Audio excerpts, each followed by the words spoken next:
Hello everyone, welcome to my channel Simplify with Aditi Raya. This is the part 2 of the chapter Outcomes of Democracy. You will be needing your civics NCERT for this. In case you don't have it right now, I have provided a link to the book in the description down below. Go to the description box, check the link, download it and keep it ready for this video. Let us start. So generally people expect कि democracies क्योंकि equality provide करती हैं, therefore एक democratic country में income inequality नहीं होगी और poverty नहीं होगी. There will be income equality in a country. लेकिन practically देखा जाए तो democracy is not successful in providing income equality, economic equality democracy provide नहीं कर पाती. Democracies provide people with political equality. Politically हम कहते हैं कि कंट्री के सारे सिटीजन्स इक्वल हैं, जहाँ पे हर सिटीजन के पास सेम राइट्स हैं. Every person has one vote has one value. So we say that political equality तो है एक डेमोक्रेसी में, but democracies are not very effective in providing economic equality. हम देखते हैं कंट्री में बहुत अनइक्विटेबल डिस्ट्रीब्यूशन है इनकम का. There is a small section in the country which is extremely rich, जिनका नेशनल इनकम में शेयर बहुत बड़ा होता है. पॉपुलेशन का थोड़ा सा हिस्सा होते हैं वो लोग. Whereas we see that the larger part of population is either in the middle class or is very poor, and they also have very little share in the national income of the country.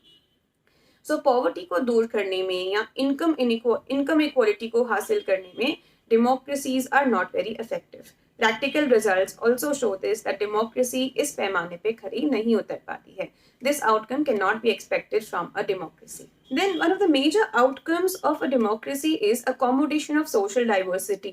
This we discussed in the chapter power sharing also, कि power sharing में किस तरीके से Belgium में power को share करा गया, एक डेमोक्रेटिक सेटअप प्रोवाइड करा गया और सारी डाइवर्सिटी अब्जॉर्ब हुई. उतनी ही डाइवर्सिटी गवर्नमेंट की फंक्शनिंग में देखने को मिली और जो भी कॉन्फ्लिक्ट्स थे, सिविल वॉर की सिचुएशन थी, उसको अवॉइड किया जा सका. हर कंट्री में कोई ना कोई टाइप के डिफरेंसेस, डाइवर्सिटी होती ही है, चाहे वो इकोनॉमिक हो, सोशल हो, लिंग्विस्टिक हो, रिलीजियस हो. Some kind of diversity, some kind of differences are there in every country. अगर वहाँ की गवर्नमेंट उन डिफरेंसेस को सॉल्व करने का कोई तरीका, कोई मैकेनिज्म प्रोवाइड कर सके, then those differences they don't turn into a tension, they don't turn into violent conflict. Democracy generally इस तरह के मैकेनिज्म्स डिवाइस करती है जिससे कि इन डिफरेंसेस को हैंडल किया जा सके और एक कॉन्फ्लिक्ट की सिचुएशन, एक टेंशन की सिचुएशन को अवॉइड किया जा सके. To achieve this there are two major conditions that need to be taken into account. दो चीजें हैं, दो कंडीशंस अगर फुलफिल हो जाती हैं, देन वी कैन से कि हर डेमोक्रेसी सोशल डिफरेंसेस को, डाइवर्सिटी को अकोमोडेट कर सकती है. पहली चीज कि गवर्नमेंट अगर मेजॉरिटी वोट से बन भी रही है, then that government should not ignore the opinion of the minority. Majority और minority time to time change हो सकते हैं.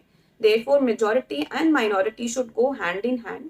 दोनों की ही नीड्स का, दोनों की ही वांट्स का ख्याल रखा जाना चाहिए और गवर्नमेंट ऐसी होनी चाहिए जो केवल मेजॉरिटी की नहीं बल्कि माइनॉरिटी के व्यू को भी रिप्रेजेंट करे. The government should represent the majority as well as the minority view. Simply कि माइनॉरिटी के व्यूज को, उनकी आइडियोलॉजी को इग्नोर ना किया जाए. Their opinion should be equally respected. That is the first condition a democracy should fulfill.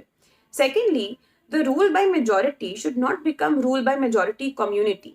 It means कि ऐसा ना हो कि अगर फिलहाल कोई जो गवर्नमेंट है उसके लीडर कोई एक पर्टिकुलर रिलीजन को बिलोंग करते हैं, it should not appear that the government belongs to a particular religion, that the government is of a particular community. In democracy, all religions, all linguistic groups, everything is considered equal. There is no discrimination. So government में भी वो चीज represent नहीं होनी चाहिए. Rule by majority should not turn into a rule by majority community in terms of religion or language or caste or any other base like that. एक democracy, truly democracy तब तक रहती है जब तक वहाँ पे system fair हो और हर इंसान जो आज majority में है या minority में है उसके पास government में आने का equal chance हो. Even if a person today is in minority section, the person has a chance of coming in the majority section at some point in time. And one major outcome जिसे कारण democracy is considered superior than all other forms of government is that democracy enhances the dignity of the individual.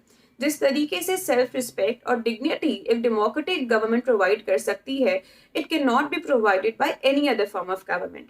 As we just discuss कि democracy political equality provide करती है. There is political equality.